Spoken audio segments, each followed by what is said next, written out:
नमस्कार दोस्तों, आप सभी का स्वागत है आपके अपने YouTube चैनल मनी और डिजिटल न्यूज़ एमडीएन पर। दोस्तों बात करने वाले हैं जीटीएल इंफ्राटेक्सर लिमिटेड स्टॉक के बारे में।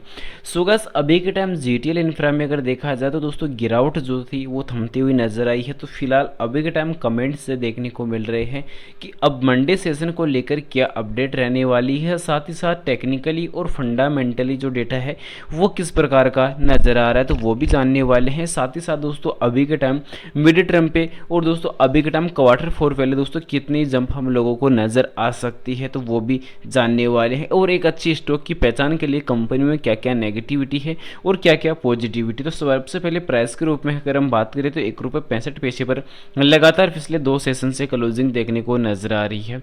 अब दोस्तों कंपनी का जो मुख्य व्यवसाय है वो यहाँ पे बिजनेस प्रोवाइडिंग शेयर दोस्तों पैसिव जो है टेलीकॉम इंफ्रास्ट्रक्चर से रहने वाला है। पर अभी के टाइम कंपनी में दोस्तों पिछले टाइम से लगातार अगर देखी जाए तो दोस्तों कंपनी की जो गिरावट नजर आ रही थी तो उस पर तो दोस्तों जो गिरावट है वो थमती हुई नजर आई है। फिलहाल आंकड़ों में दोस्तों एक अच्छा बदलाव देखने को नजर आया, क्योंकि लगातार दोस्तों ₹2.65 तक दोस्तों इस स्टॉक में जंप आने के बाद जो गिरावट है वो ₹1.65 तक वापस नजर आई। पर अभी के टाइम दोस्तों जो मार्केट जो क्रेश हुआ है वो मार्च की वजह से देखने को नजर आया। पर अभी के टाइम दोस्तों जो लगातार आंकड़ों में सुधार देखने को नजर आया है, तो सबसे पहले दोस्तों एक अच्छी स्टॉक की पहचान क्या होती है उन चीज़ों पर सबसे पहले गौर करने वाले हैं। तो सबसे पहले एक अच्छे स्टॉक की पहचान के लिए दोस्तों कंपनी की सेल्स की ग्रोथ और प्रॉफिट की ग्रोथ देखने इंपॉर्टेंट होता है, क्योंकि वर्तमान में कंपनी की सेल की ग्रोथ किस प्रकार की हो रही है, प्रॉफिट की ग्रोथ किस प्रकार की नजर आ रही है। तो प्रॉफिट की ग्रोथ 49.2% की देखने को मिल रही है, एक अच्छी ग्रोथ देखने को नजर आ रही है।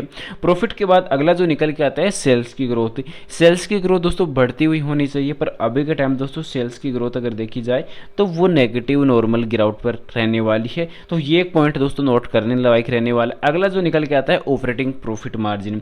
तो प्रॉफिट मार्जिन दोस्तों काफ़ी हाई होना चाहिए, पर अभी के टाइम कंपनी का 32.5% का देखने को मिल रहा है, तो नॉर्मल पॉजिटिव देखने को मिल रहा है, टेंशन वाली बात है नहीं। अगला निकल के आता है कि कर्ज।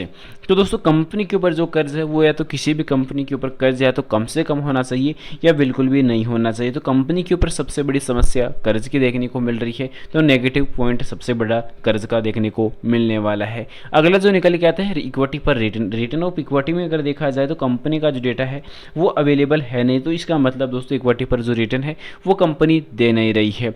अगला निकल के आता है दोस्तों प्रमोटर्स की हिस्सेदारी। प्रमोटर्स की हिस्सेदारी लगभग 40 से 50% मिनिमम रिक्वायरमेंट के तौर पर होनी चाहिए, पर अभी के टाइम प्रमोटर्स की हिस्सेदारी 3.28% की देखने को मिल रही है। पर हाँ, इसके विपरीत दोस्तों डीआई की होल्डिंग काफ़ी अच्छी रहने वाली है। जो दोस्तों तेजी का जो सबसे बड़ा जो रीजन था वो डीआई की होल्डिंग ही देखने को नजर आया था, जिसमें दोस्तों एलआईसी जैसी बड़ी फाइनेंस जो कंपनियां हैं वो देखने को नजर आई थी, केनरा बैंक देखने को नजर आया था, बैंक ऑफ बड़ौदा देखने को नजर आया था, और भी दोस्तों काफ़ी ज़्यादा जो बैंक थे वो देखने को नजर आए थे। पर अभी के टाइम अगर बात की जाए अगला जो निकल के आता है कि लगातार दोस्तों ईपीएस रेट में दोस्तों बढ़ोतरी होनी चाहिए, गिरावट पर ना हो। तो अभी के टाइम दोस्तों ईपीएस रेट में दोस्तों लगातार जो गिरावट थी वो देखने को नजर आई। फिर जिस प्रकार लास्ट क्वार्टर 3 के रिजल्ट्स देखने को नजर आए तो दोस्तों ईपीएस रेट में एक बार फिर से थोड़ी गिरावट नजर आई थी। अब गिरावट कितनी देखने को मिली थी लास्ट क्वार्टर रिजल्ट के अंदर, तो वो हम लोगों को 15 पैसे की दोस्तों ईपीएस रेट पर गिरावट नजर आई थी। तो ये डेटा दोस्तों लास्ट टाइम क्वार्टर रिजल्ट का नजर आया था। फिलहाल आगे बढ़ने से पहले बता दूं, चैनल पर नए हो दोस्तों चैनल को सब्सक्राइब कर लेना और बेल आइकन नोटिफिकेशन ऑल पर जरूर सेलेक्ट कर लेना।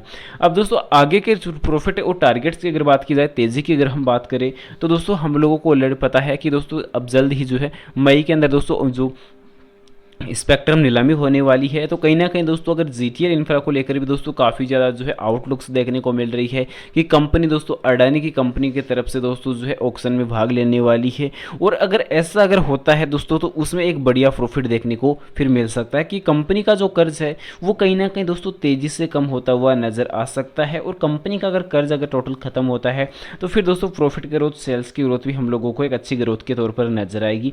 वर्तमान में कंपनी की 1419 करोड़ की वर्तमान सेल नजर आ रही है, और प्रॉफिट लॉस के आंकड़ों के अनुसार अभी के टाइम कंपनी की जिस प्रकार सेल्स में गिरावट नजर आई है तो उसमें दोस्तों अभी के टाइम कंपनी का जो लॉस देखने को नजर आता है वो 1223 करोड़ का पर ईयर देखने को नजर आ रहा है। पर हाँ दोस्तों अभी के टाइम ईपीएस रेट में सुधार देखने को नजर आया, लॉस में दोस्तों जो गिरावट है वो देखने को नजर आया, धीरे धीरे जो लॉस है वो कम होता हुआ नजर आ रहा है। तो कहीं ना कहीं आने वाले टाइम में स्पेक्ट्रम नीलामी का जो ऑप्शन है तो उसमें अगर कंपनी का अगर यहाँ पे हिस्सा जो यहाँ पे जो है नीलामी में दोस्तों अगर भाग लेती है तो कहीं ना कहीं दोस्तों कंपनी के अच्छे दिन आ सकते हैं और एक अच्छी दोस्तों कंपनी की नई शुरुआत के साथ एक नई दोस्तों रिटर्न जो है वो हम लोगों को आने वाले टाइम में मिल सकता है। तो कंपनी आगे चलकर हम लोगों को डिविडेंड बोनस भी पे आउट करने का फिर दमखम रख सकती है, क्योंकि अभी के टाइम रिकवरी के तौर पर कंपनी का डेटा नजर आ रहा है।